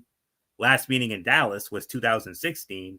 And Dallas, that's the only time Dallas has ever beaten Baltimore. That was a 27-17 final in 2016. The last time Baltimore won in Dallas, you may recall, it was the final game ever at the old Texas Stadium in Irving, Texas, when Baltimore closed the doors of Texas Stadium 33-24 back in 2008. So there isn't much more to say. MF, I mean, I don't know what to say here. I mean, a game that we all were looking forward to when the schedule came out in May, but Dallas looked great against Cleveland. They got smashed by New Orleans. Yeah. And Baltimore losing by a toe, literally, against Kansas City, as we saw on the opener. Yeah, we were and there. then last week, coughed it up against the Raiders. How could you do that? Yeah, I think that's the one that really irked me more than anything else.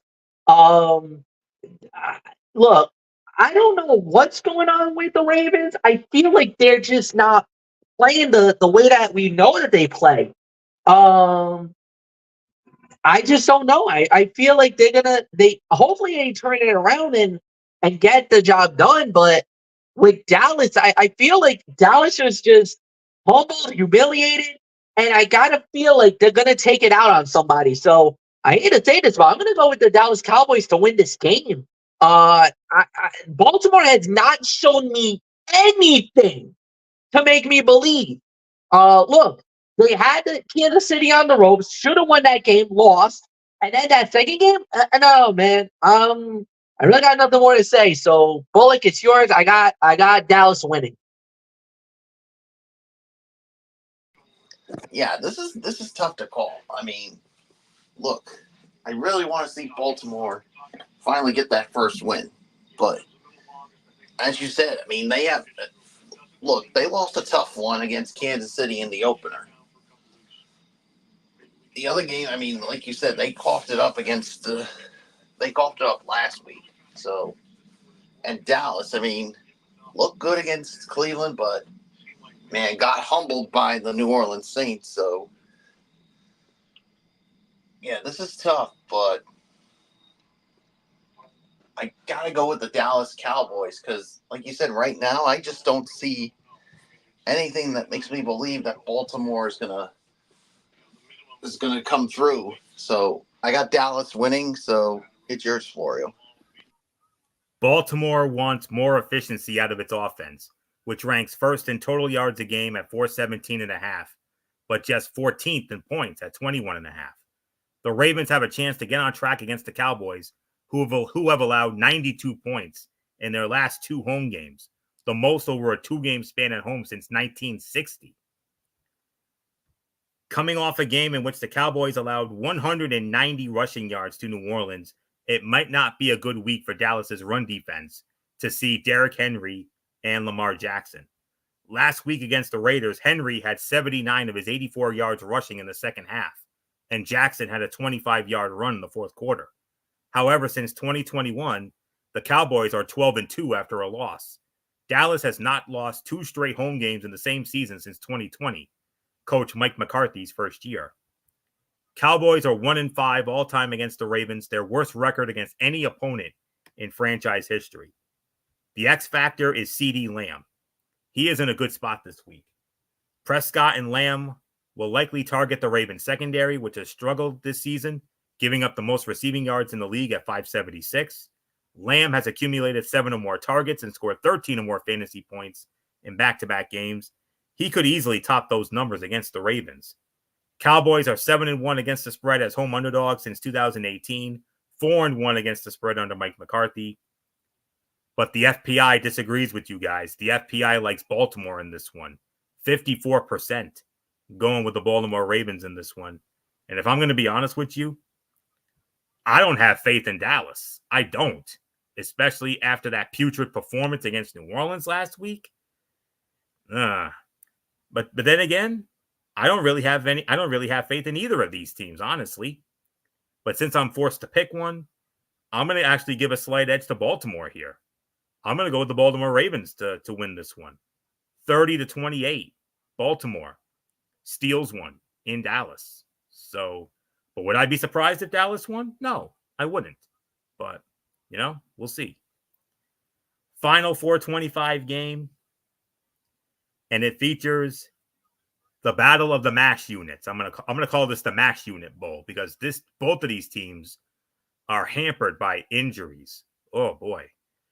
The San Francisco 49ers squaring off against the Los Angeles Rams, SoFi Stadium in Inglewood, California. And on the call for that one for Fox, it'll be Adam Amin, Mark Sanchez, and Christina Pink. And San Francisco opening up as a 6.5-point favorite, believe it or not. Series history, regular season-wise, it favors San Francisco 77-68 with 3 ties. They split both meetings last year, and definitely, there's definitely a typo here. They did not meet in LA both meetings last year. No way. So, but nonetheless, all right, I got the okay. San Francisco won in Los Angeles. Los Angeles won in San Francisco. Okay. So the game in LA last year, San Francisco won that one by a score of 30-23. Matter of fact, the 49ers have done pretty well in LA, regular season wise. I think they've won like 5 consecutive years in the regular season. The Rams haven't beaten the 49ers at home technically since the NFC Championship game in January of 2022 when the Rams beat the 49ers 20-17. And then they, of course, went on to win the Super Bowl against the Bengals, of course. And the Rams' last regular season win against the Niners was back in 2018, a 48-32 win for the Rams. So with that being said, I believe Michael Bullock starts this one off. So Bullock, I mean, both of these teams with dealing with major injuries. 49ers, they're already without Christian McCaffrey. He's on IR. Deebo Samuel's now out for a bit. And the Rams, they're already without Puka Nacua. And man, somebody's got to win. Who's going to win? I mean, both of these teams hampered by injuries. This is a damn near MASH unit bowl here. Yeah, it's 2 games into the season, and you got both of these squads dealing with injuries. I mean, especially the 49ers already without Christian McCaffrey, who was on IR. Deebo Samuel's going to be out for a bit, and then we just heard that George Kittle has a little bit of a hamstring issue. So, and the Rams, like you said, they're already without Puka Nacua, and Yeah, this could be something that, I mean, LA could possibly steal one here, but I'm going to reluctantly go with the San Francisco 49ers to win this one, but I am not. I just don't feel confident with my choice here, but I'm going to go with them anyway. So it's yours, Florio. I know.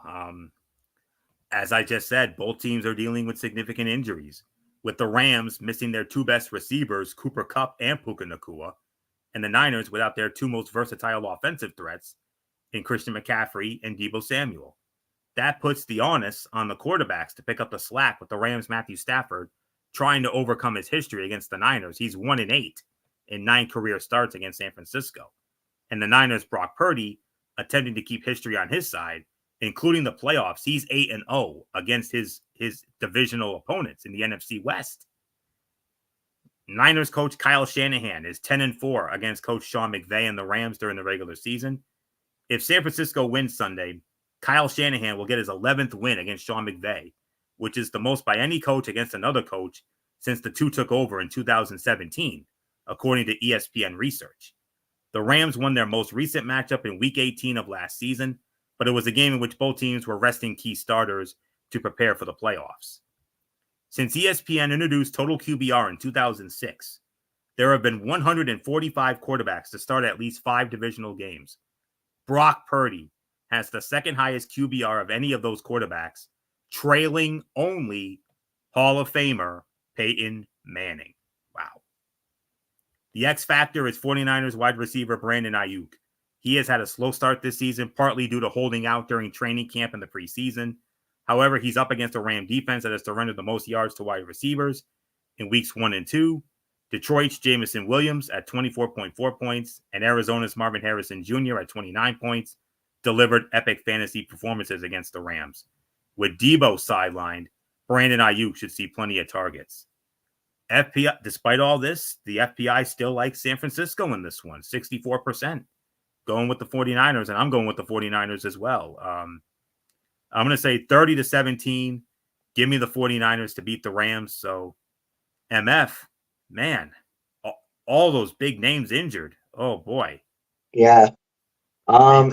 Something's got to give on this one, but I'm with you guys, man. I'm going with the 49ers to win this game as well. So nothing more to say. Anthony, it's yours. All right, guys, and we move on now to Sunday night, to the first of 3 primetime games this week. Of course, we have one Sunday nighter, of course, Sunday Night Football on NBC. The sleeper game of the week on our side of the ledger. This is the number 3 game of the week on our side of the ledger. Your reigning, defending, undisputed, back-to-back Super Bowl champion Kansas City Chiefs on the road against the Atlanta Falcons from Mercedes-Benz Stadium in Atlanta, Georgia. Sunday Night Football on NBC. You know who's working that as always. Mike Tirico, Chris Collinsworth, Melissa Stark, and Kansas City opening up as a 3-point favorite. Kansas City leads the all-time series 7-3. Chiefs have won the last 2 meetings in a row. Last meeting was 2020 in Kansas City. Kansas City won 17-14. Last meeting in Atlanta was 2016. Kansas City also won that one 29-28. The Falcons, they last beat the Chiefs in 2012 in Arrowhead 40-24. Their last home win against Kansas City was 2008 at the old Georgia Dome when they smashed Kansas City 38-14. So here we go, guys. This sleeper matchup here. Okay, here we go. Quarterback Kirk Cousins and the Falcons passing game have been less than stellar so far this season. But is this their time for a breakout game? The Chiefs have struggled to defend the pass, having allowed more yards a game, 256.5, than all but the Ravens. Cornerback play, other than Trent McDuffie, has been inconsistent, and the pass rush, other than a key strip sack and touchdown return last week, has also been spotty.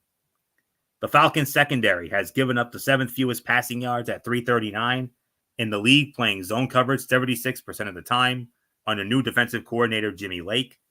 Chiefs quarterback Patrick Mahomes has feasted on zones, He has the most yards, 16,486, and passing touchdowns, 75 against them in the NFL since 2018.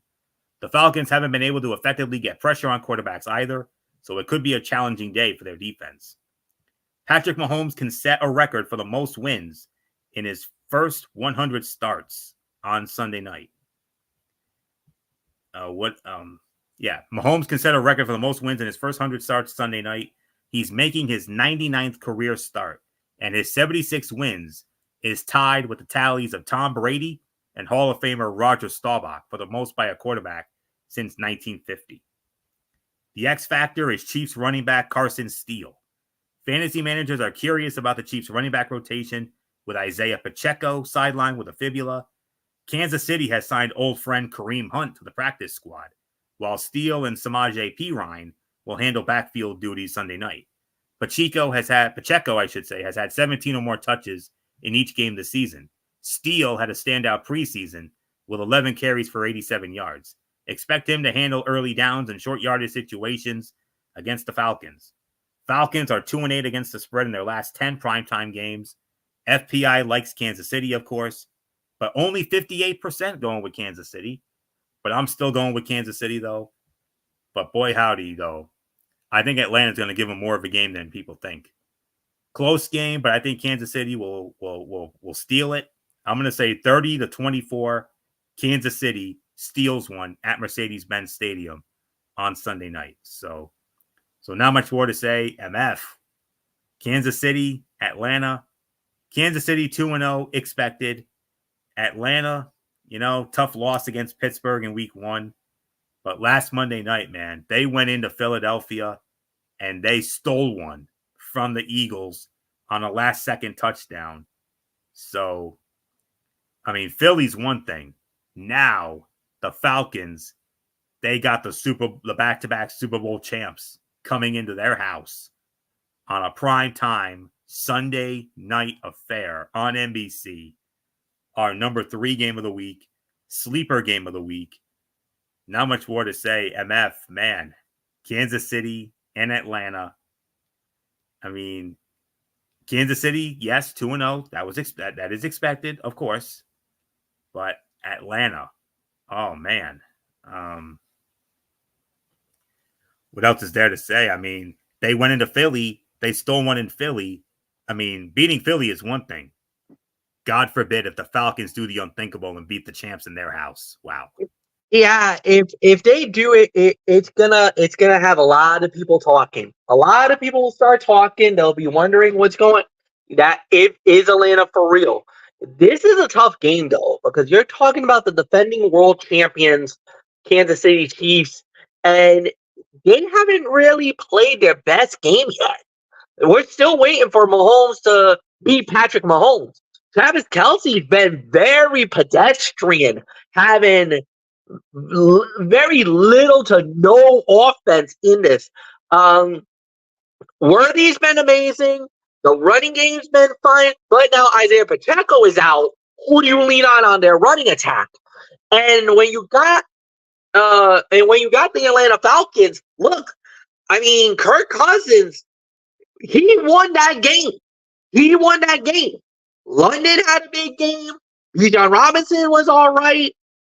Pitts had a pretty decent performance. Can Atlanta go in and pull this upset? Absolutely. It's very possible.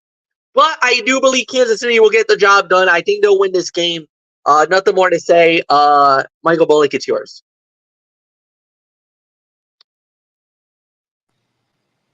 Yeah, I gotta go with the Kansas City Chiefs as well.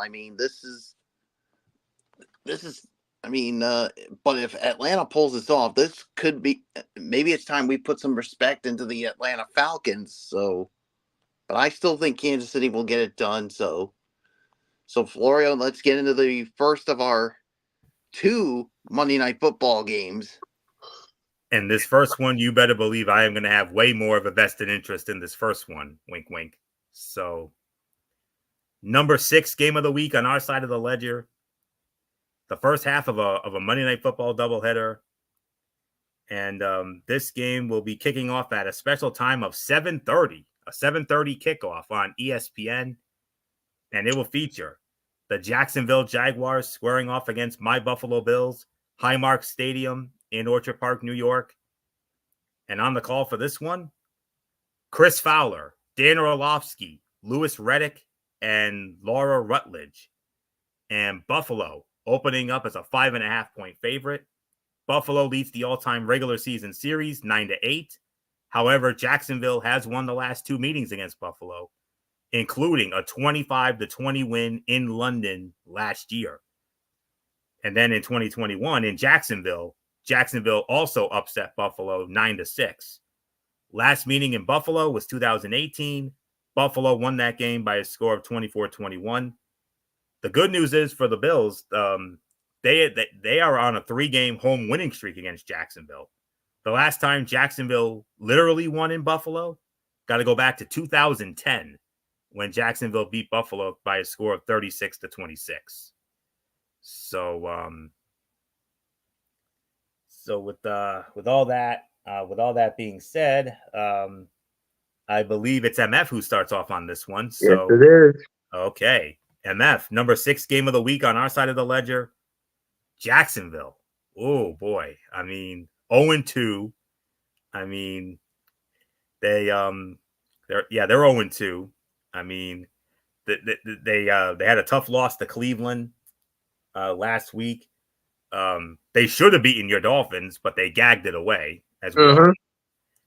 But Buffalo, man, I mean, I know a lot of people are saying, oh, they were lucky to beat Arizona. Granted, I'll give you that. But nobody, including me, and I know you either, nobody saw what Buffalo did to nobody had what Buffalo did to Miami. Nobody saw that coming. No, nobody saw that coming. But here's the problem, Florio. Be careful, because now you got a team that has your kryptonite. You already said it. 2 matches in a row, Jacksonville is beating you. The last 2 times out, they got your kryptonite. Just like how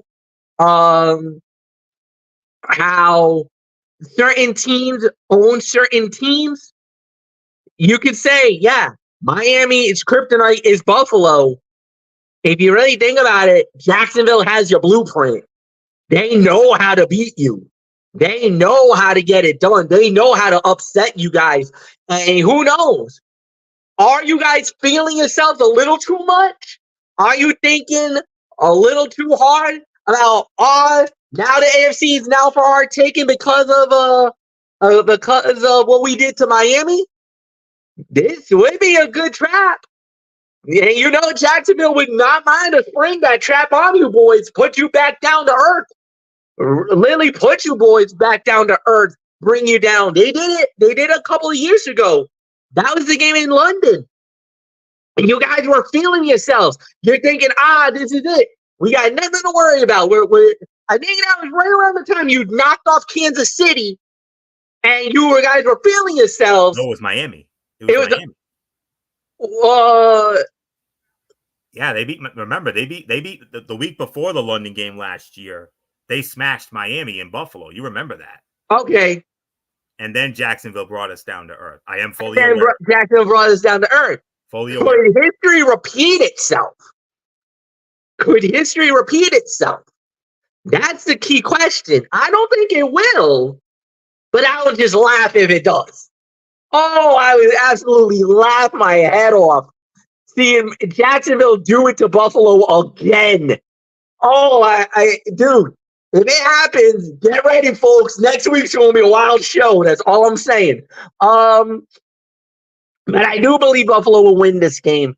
I just think that they just have too many good weapons there. If Trevor Lawrence can figure it out, get the job done, and do what he needs to do, but that defense needs to step up. In Jacksonville, they played good against Miami.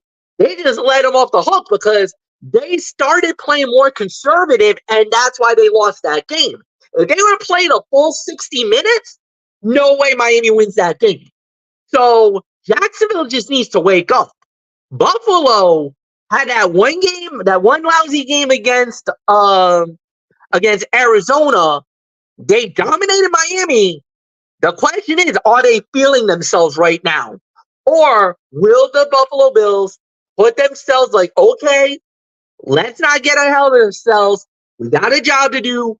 Let's go out and play our game. Because if they do, Buffalo wins comfortably. If they're feeling themselves and thinking and start getting that attitude again, that, oh, we're better than everybody else, Jacksonville will bring them down to earth. They will embarrass Buffalo again. And like I said, I'm going to have a field day with this one.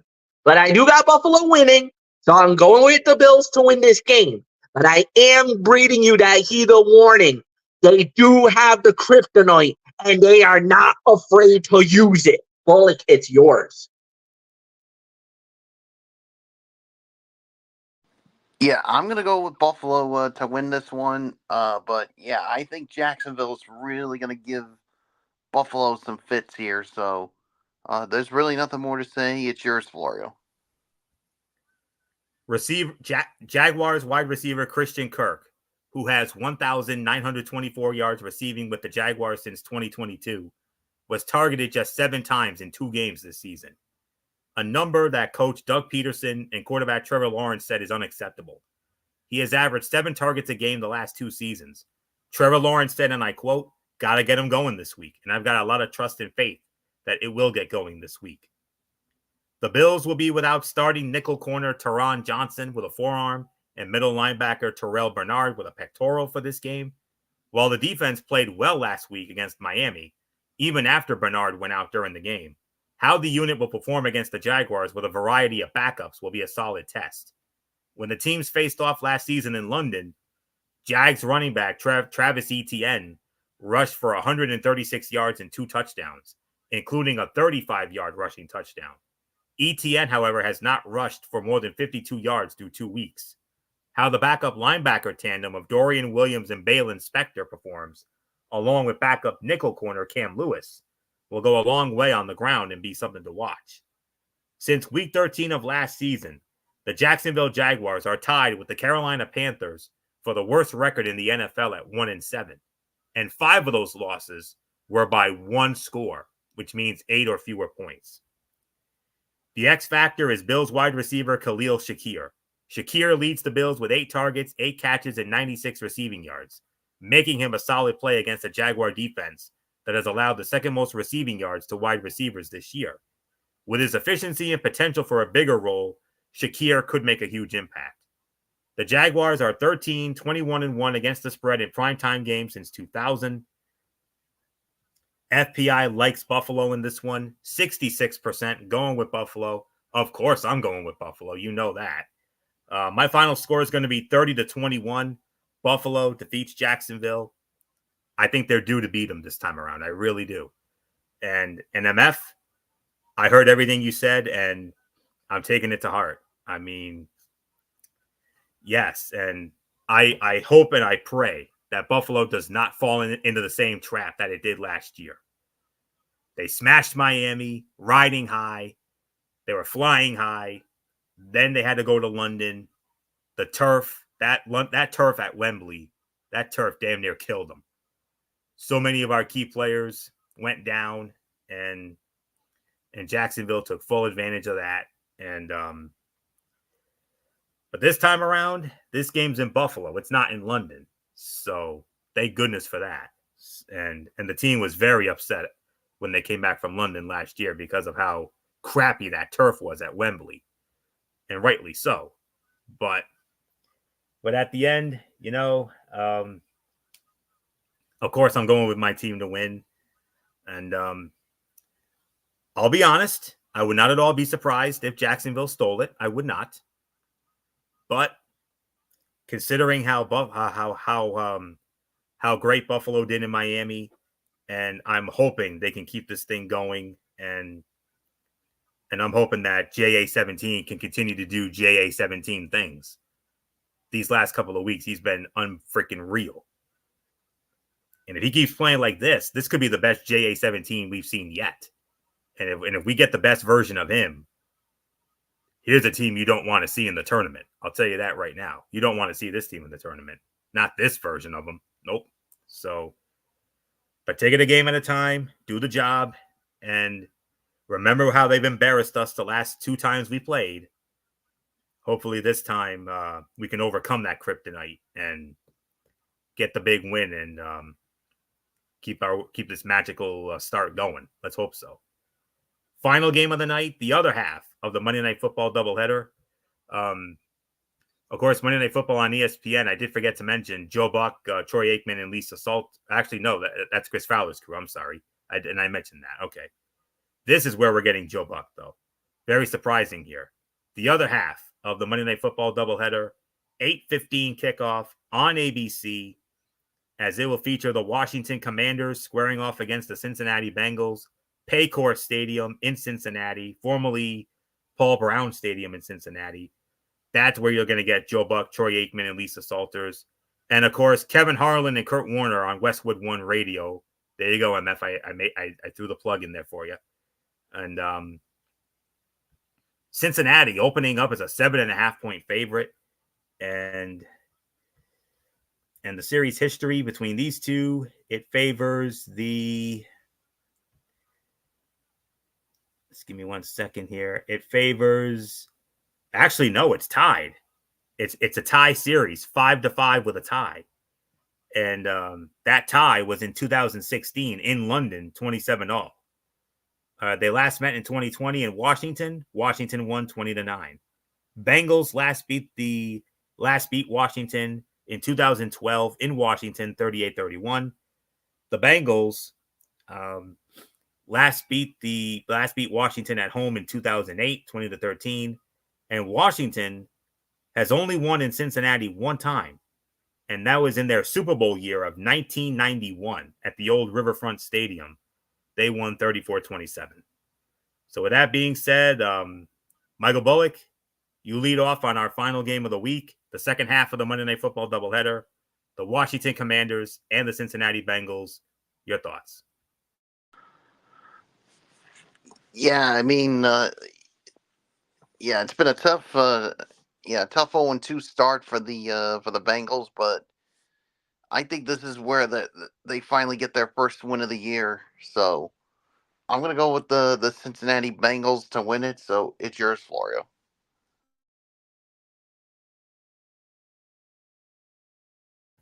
Okay. I just need to check one quick thing. Okay. Washington has allowed 373 yards to opposing receivers in the first 2 games, ranking 28th in the NFL.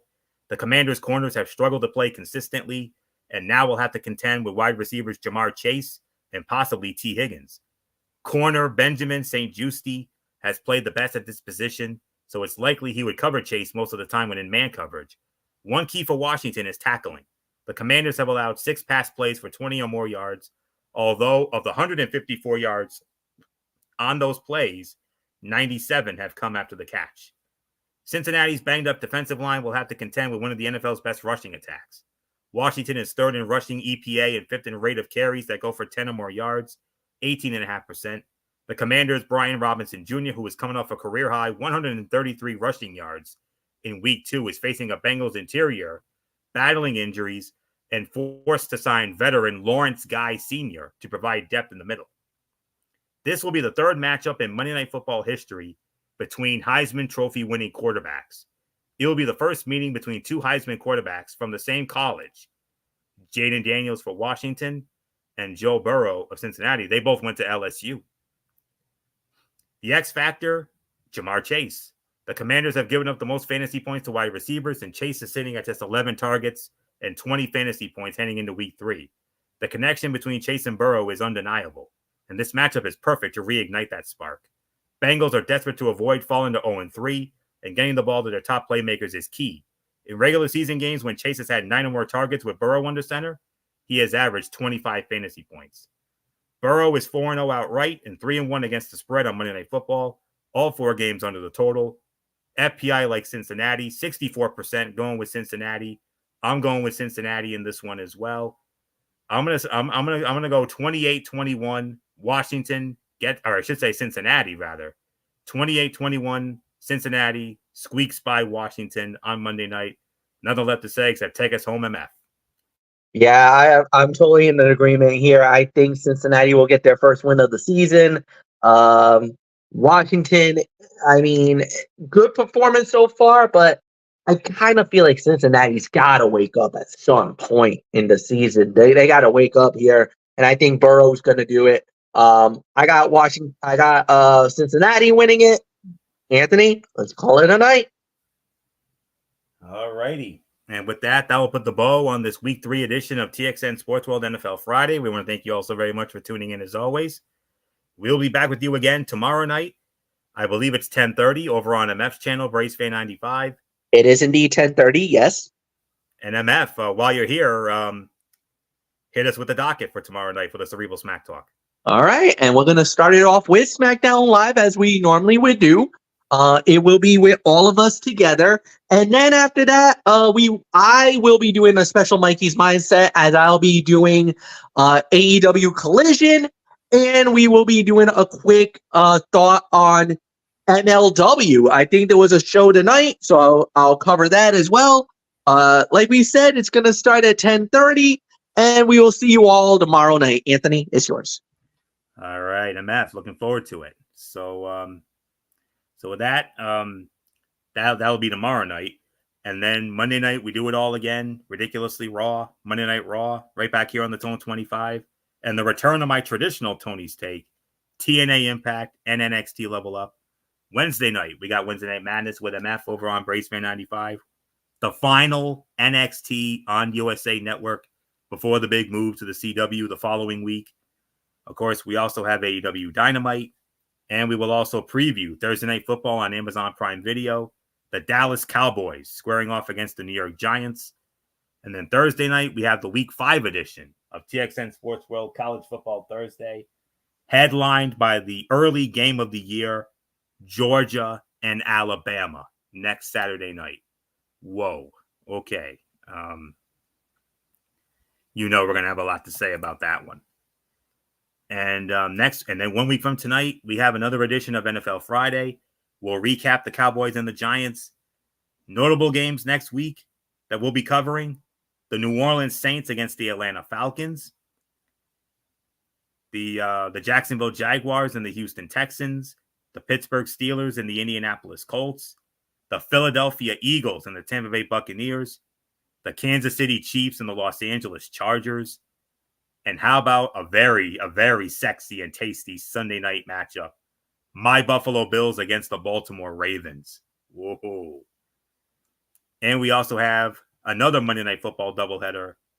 MF's Miami Dolphins looking to get some revenge of their own against the team that many feel cost them the AFC East last season, the Tennessee Titans. And, of course, the other half of that doubleheader, the Seattle Seahawks and the Detroit Lions. We got some good ones next week, So that's it. So until tomorrow night for the Cerebral Smack Talk on Brace Fan 95 with MF, Anthony Florio here. For good old MF Michael Fletcher, for Michael Bullock, and in spirit, of course, always and forever, our First Lady, Dee Dee Woodson. You know the routine, everybody. Thumbs up. Talk to you later. Yeah.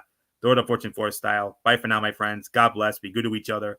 Have a blessed Saturday. And until tomorrow night for the Cerebral Smack Talk, you've been watching the Week 3 edition of TXN Sports World NFL Friday right here on the Tone 25 on YouTube and StreamYard.com.